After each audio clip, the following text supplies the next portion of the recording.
అధ్యక్ష ఇక్కడ personal issues మాట్లాడకుండా నేను రూల్ పొజిషనే కోట్ చేసి మాట్లాడతాను అధ్యక్ష. అధ్యక్ష section 29A of representation of people's act ఉంటుంది అధ్యక్ష. It is a statutory obligation for political parties to follow democratic norms. అంటే ఒక వ్యక్తి ఒక పార్టీలో చేరాడంటే ఆ వ్యక్తి యొక్క భావజాలాన్ని కానీ ఆ వ్యక్తి యొక్క భావ ప్రకటన స్వేచ్ఛను కానీ ఆ పొలిటికల్ పార్టీస్ హరించడానికి లేదు అధ్యక్ష. నేను గత 8 సంవత్సరాలుగా ఇండిపెండెంట్గా ఒక వ్యక్తిగా సంస్థను నడుపుతూ చేస్తున్నటువంటి ప్రయత్నాలని అడ్డుకట్ట వేయడానికి మొదటి రోజు నుంచే ప్రయత్నం జరిగింది అధ్యక్ష.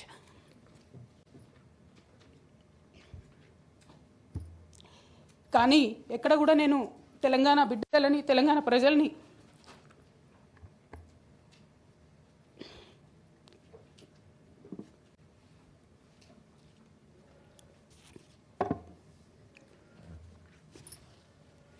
వాళ్ళను డిసప్పాయింట్ చేయదు కాబట్టి నవ్వుతూ పనిచేస్తూ వెళ్ళిపోయిన అధ్యక్ష ఇప్పుడు నా దగ్గరికి ఎప్పుడు పెద్దవాళ్ళు పైరవికారులు కాంట్రాక్టర్లు ఎవరు రాలేదు అధ్యక్ష. నేను ఎప్పుడు కూడా పేద ప్రజల మధ్యలోనే ఉండి పనిచేస్తున్నాను అధ్యక్ష. నా దగ్గరికి వచ్చినటువంటి బీడీ కార్మికులు కావచ్చు, బీడీ టేకేదారులు కావచ్చు, అంగన్వాడీ టీచర్లు కావచ్చు, ఆశా వర్కర్లు కావచ్చు, ఐకేపీ ఎంప్లాయీస్ కావచ్చు అధ్యక్ష, అదేవిధంగా జిహెచ్ఎంసీ కార్మికులు కావచ్చు అధ్యక్ష, టీచర్లు కావచ్చు అధ్యక్ష, నిరుద్యోగులు కావచ్చు, ఆడబిడ్డలు కావచ్చు, సింగరేణి ఉద్యోగులు కావచ్చు, కరెంట్ ఎంప్లాయీస్ కావచ్చు, ఎవరు వచ్చినా అధ్యక్ష నేను కాదనకుండా నాకెంత వీలైతే అంత పనిచేసి పెట్టేటటువంటి ప్రయత్నం చేసిన అధ్యక్ష.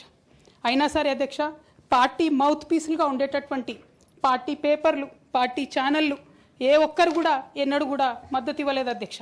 అయినా సరే ధైర్యం వదులుకోకుండా మొక్కువని ప్రయత్నంగా నేను ప్రయత్నం చేస్తూనే వెళ్ళాను అధ్యక్ష. తెలంగాణ రాకముందు బీఆర్ఎస్ ప్రభుత్వం ఏర్పడకముందు ఒక మాట అనుకున్నాం అధ్యక్ష. కేసీఆర్ గారే పదే ఈ మాట చెప్పారు.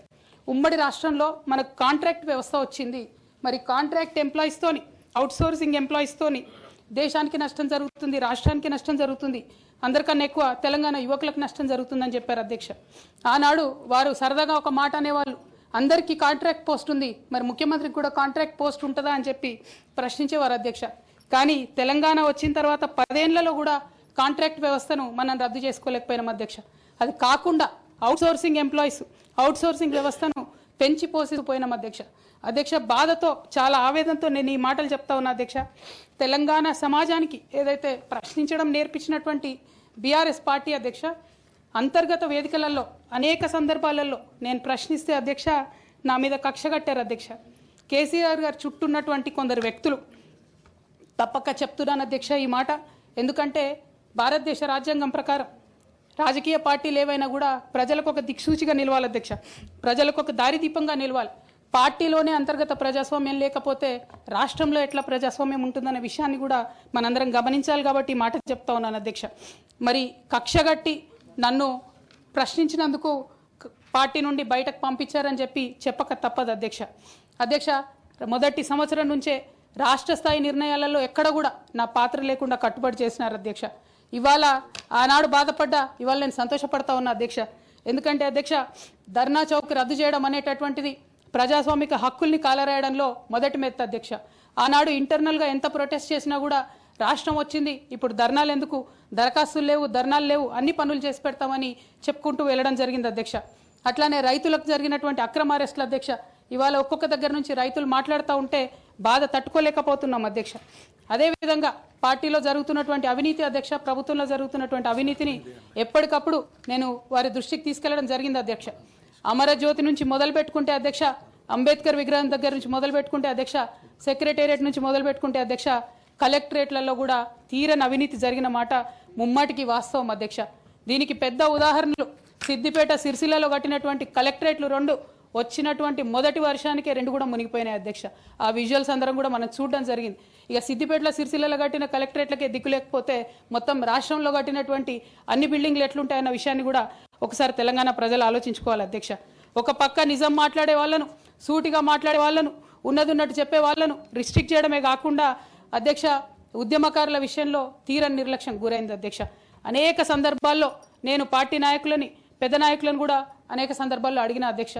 వేరే విధంగా సహకరించకపోతే, వేరే విధంగా వాళ్ళకి హెల్ప్ చేయలేకపోతే కనీసం సీఎం రిలీఫ్ ఫండ్ కింద మనిషికి 10 లక్షలు ఇద్దాం, ఎక్కడోళ్ళు అక్కడ సెటిల్ అయిపోతారు అధ్యక్ష అని కూడా అడిగినాం అధ్యక్ష. అది కూడా చేయలేదు. 43 లక్షల మందికి పెన్షన్లు ఇస్తున్నామని గర్వంగా మనం చెప్పుకుంటున్నాం. ఉద్యమకారులు కాన్స్టిట్యున్సీకి 1000 మంది కూడా ఉండరు. ఆ 1000 మందిని పట్టుకుంటే ఇంకో 1,00,000 మందికి ఎక్కువైతుంది. వాళ్ళకు పెన్షన్ ఇస్తే లాగుంటుంది, గౌరవంగా ఉంటుందని అనేక సందర్భాల్లో చెప్పినాం అధ్యక్ష.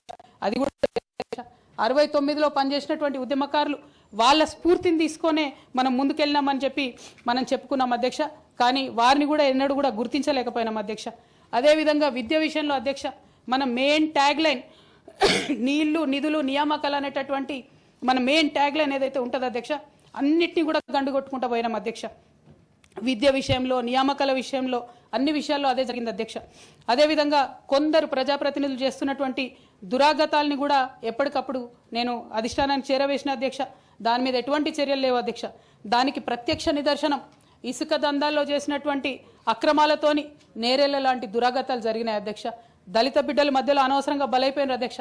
కానీ దాని మీద కూడా ఎటువంటి చర్యలు తీసుకోకపోవడం, అది అప్పుడు బీఆర్ఎస్ ప్రభుత్వం తీసుకోకపోవడం, ఇప్పుడు కాంగ్రెస్ ప్రభుత్వం చర్యలు తీసుకోకపోవడం కూడా చాలా దారుణం అధ్యక్ష. బోధన్ షుగర్ ఫ్యాక్టరీ అధ్యక్ష, నా ప్రాంతం అధ్యక్ష, నా బోధన్ మా అత్తగారిల్లు. ఒక 10 ఏళ్లలో కనీసం ఒక 100 సార్లు అడుగుంటాం అధ్యక్ష బోధన్ షుగర్ ఫ్యాక్టరీని తెప్పియాలని చెప్పి. బోధన్ షుగర్ ఫ్యాక్టరీ విషయంలో చేసినటువంటి నిర్లక్ష్యానికి మాత్రం నేను పర్సనల్గా చాలా అవమానంగా ఫీల్ అయిన అధ్యక్ష. అయినప్పటికీ ఇప్పటికి కూడా బోధన్ షుగర్ ఫ్యాక్టరీ తెరచకపోవడం, తెలంగాణ వచ్చి కూడా మా బోధన్ బిడ్డలకు న్యాయం జరగలేదన్న విషయం అర్థమవుతా ఉంది అధ్యక్ష. అదేవిధంగా అధ్యక్ష, కేసీఆర్ గారి దగ్గర మాట్లాడే ధైర్యం నాకు ఒక్కదానికే ఉంది కాబట్టి అధ్యక్ష, ఈ అన్ని అంశాలు నేను ఎప్పటికప్పుడు అడుగుతూ వెళ్ళిన అధ్యక్ష. సరే, పర్సనల్గా వారు నాకు తండ్రి, పార్టీ అధ్యక్షులు, ఒక 2 విషయాలు చేసినా ఒక 2 విషయాలు చేయకపోయినా నడుస్తుంటుంది పార్టీ అన్నప్పుడు. ఇంత పెద్ద వ్యవస్థ ఉంటే అనుకోవచ్చు అధ్యక్ష. కానీ కింద ఉండేటటువంటి అనేక వ్యక్తులు కంటిన్యూస్గా దురాకతలు చేస్తుంటే కూడా మరి చూసుకోకపోతే కరెక్ట్ కాదు అధ్యక్ష. అదేవిధంగా టీఆర్ఎస్ నుండి బీఆర్ఎస్గా మారుస్తామనేటటువంటి ఒక కీలకమైన నిర్ణయం తీసుకోవడం జరిగింది అధ్యక్ష. ఆనాడు కూడా ఆ మీటింగ్ నేను అటెండ్ అవ్వలేదు అధ్యక్ష. నేను ఒప్పుకోలేదు, ఈ పేరు మార్పుకు ఒప్పుకోలేదు, నేషనల్ పాలిటిక్స్లోకి వెళ్ళడం కూడా నేను ఒప్పుకోలేదు అధ్యక్ష. అంటే ఒక మాట అధ్యక్ష, ఇట్లాంటి హౌస్లో చెప్పొచ్చో లేదో కానీ తెలంగాణలో ఏం పీక్ కట్టలు కట్టినామని నేషనల్కి పోయి చేస్తాం అధ్యక్ష. మనం ఎన్ని పనులు మిగిలినాయి అధ్యక్ష తెలంగాణలో చేయాల్సినవి? 2 పెద్ద రివర్స్లో, ఒక పక్క గోదావరి, ఇంకో పక్క కృష్ణ, 1,89,000 కోట్లు ఖర్చు పెట్టినాం అధ్యక్ష.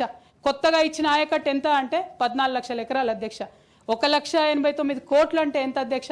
1,00,000 కోట్లు ఖర్చు పెడితే 20 లక్షల మంది పేద ప్రజలకు ఇంటికి 5 లక్షలు వేసుకున్నా 20 లక్షల మందికి పేద ప్రజలకు ఇల్లు ఇవ్వచ్చు అధ్యక్ష మనం. కానీ 1,89,000 ఖర్చు పెడితే అధ్యక్ష జరిగింది ఎవరికి, ఒరిగింది ఎవరికి అంటే, ఒక వ్యక్తి 1989లో కంపెనీ పెట్టుకున్న ఆయన మన తెలంగాణ వచ్చిన తర్వాత ఫోర్బ్స్ జాబితా ఉంటుంది అధ్యక్ష, దాంట్లో 45వ స్థానం ఒక కాంట్రాక్టర్ దక్కించుకున్నాడు అధ్యక్ష. అంతకుమించి జరిగింది ఎవరికి ఏం లేదు అధ్యక్ష. ఇండ్లు లేని పేద ప్రజలకు ఇండ్లు రాలే అధ్యక్ష. కానీ ఆ కంపెనీకి మాత్రం 1,02,666 కోట్ల విలువైన ప్రాజెక్టులు ఒకటే కంపెనీకి పోయింది అధ్యక్ష.